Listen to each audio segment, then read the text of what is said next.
కథను సీత చెప్పింది. ఆ కథ ఏంటంటే, ఒక అరణ్యంలో ఒక గొప్ప ఋషి ఉండేవాడు. అతను మహా తపస్వి.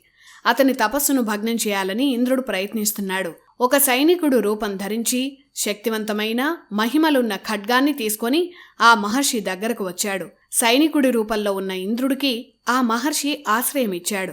తాను ఒక ముఖ్యమైన పని మీద వెళుతున్నానని, అంతవరకు ఈ శక్తివంతమైన ఖడ్గాన్ని తమ దగ్గర సురక్షితంగా ఉంచాలని, మళ్లీ వచ్చి తీసుకుంటానని ఇంద్రుడు ఆ మహర్షిని కోరాడు. ఆ ఖడ్గం ఎంత శక్తివంతమైనదో కూడా ఇంద్రుడు చెప్పాడు. ఆ తర్వాత సైనికుడి రూపంలో ఉన్న ఇంద్రుడు వెళ్ళిపోయాడు. ఆ శక్తివంతమైన ఖడ్గాన్ని ఆశ్రమంలో ఉంచితే ఎవరైనా దొంగలిస్తారేమో అన్న భయంతో, ఆ ఆయుధాన్ని భద్రంగా ఉంచాలన్న ఆలోచనలతో ఎక్కడికి వెళ్ళినా ఆ ఖడ్గాన్ని ధరించి మహర్షి వెళ్లేవాడు. ఎప్పుడూ ఆ ఖడ్గం అతని చేతుల్లోనే ఉండేది.